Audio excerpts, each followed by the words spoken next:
The Ravens are getting close to being on the clock. The NFL draft is right around the corner. And today, Ryan Mink, Clifton Brown, and I will give you our picks for who they are going to take in the first round of this year's draft. So without any further ado, with pick number 22, Cliff, the Ravens will be taking who?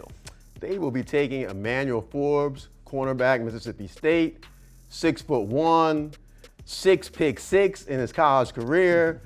Reminds a lot of people of Marcus Peters. Great corner to start opposite Marlon. I think he could vie for a starting job right away. The biggest question mark, his size. He doesn't weigh 170 pounds. I think 166 is his weight. I think the Ravens can take care of that, get him in the weight room, get him here in the cafeteria. He's got all the other skills you need as a corner. I think he'd be a great add to Mike McDonald's defense as a corner who can take away the football. All right, Mike, who you got? I'm going cornerback as well, but I'm a Terp. I got to stay with a Terp. This is my chance here, all right? I'm going with Deonte Banks, the cornerback from Maryland. You talk about a physical press corner who blew up the combine, has all the speed that you want to cover and mirror any type of wide receiver. He's got outside-inside versatility. We all know that's very valuable in the Ravens defense. The player's great. The person is great. The story is great. Grew up in Baltimore, started playing his youth football right down the street, played at Edgewood High School up in north of Baltimore, and now a Terp. I mean, come on. It just makes too much sense. Addresses the need. I think it's a perfect fit for the Ravens. All right, so you guys went defense. I'm going on the other side of the ball with the other big need, and I'm going wide receiver. I'm taking Zay Flowers out of Boston College. This is somebody who can run after the catch. When he gets the ball in his hands, he's a home run threat to score every time he has the football. He runs a 4.3 40. I know the knock on him is his size, similar to Emmanuel Forbes, a little bit different. Zay Flowers is a 5'9" receiver. But, the Ravens look at this, and they look at their offense with Odell Beckham Jr. now in the mix, with Rashad Bateman coming back from the injury. If you get Zay Flowers, somebody who can be a really versatile player, he can play inside, he can play outside, he's great with a run after the catch. It gives you a different element on this team, and it just gives some more firepower to this offense. So he plays bigger than his size. I'm not particularly too concerned about the size. I don't get the sense that the Ravens would be either. So if he's there, I think he could absolutely and will be the pick at number 22. So those are our three picks. Emmanuel Forbes, I got Zay Flowers, you got Deonte Banks. Just real quick for you two. Ryan, I'll start with you. Did you have the Ravens, as you see this board unfolding, is Deonte Banks the pick over a Joey Porter? Because he's another corner that you guys both have corners, and he's been mocked to the Ravens in a lot of these different mocks. Yeah. Do you think the Ravens would go either of those guys over Porter, or where does his situation unfold? Yeah, I think that it's not an easy decision if Joey Porter and Deonte Banks are both on the clock. I know there's been a lot of talk about Porter being kind of the number 3 cornerback off the board and going somewhere in the teens.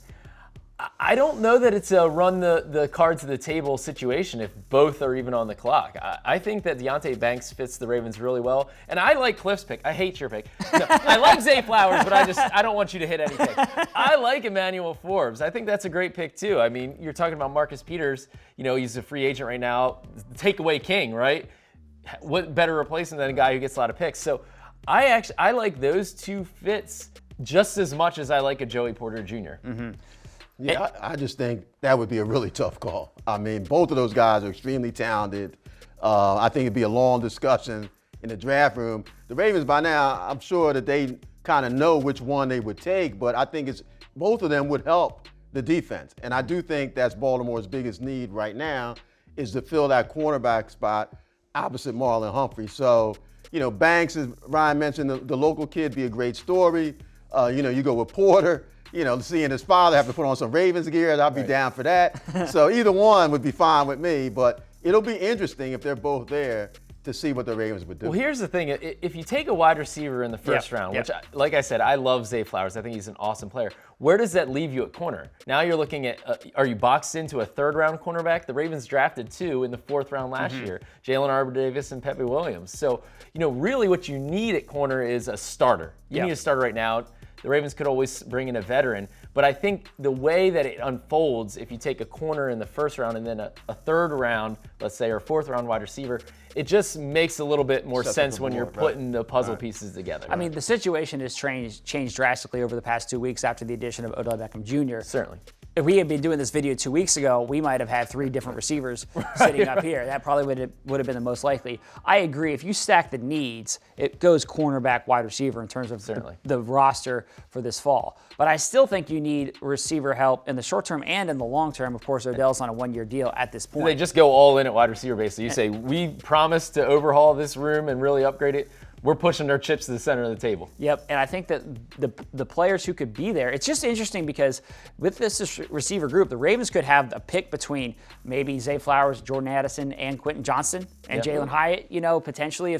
And there's still a possibility that Jackson Smith and Jigba falls a little bit. So I just think that they will be able to potentially have the pick of multiple good options there. And I think if that's the case, they may find a really good player who they end up adding to this offense. So we'll see how all this plays out Thursday night once the draft gets underway. Make sure that you stay tuned with us all week long because I'm telling you, we're going to have behind-the-scenes content. We're going to have podcasts breaking down the different rounds of the draft, and it is going to be Me telling you you're wrong. We're going to have that. Yeah, this will be my opportunity in all these podcasts to basically remind him that I nailed all 5 picks. So make sure you don't want to miss that. So thanks for watching. Stay tuned for more.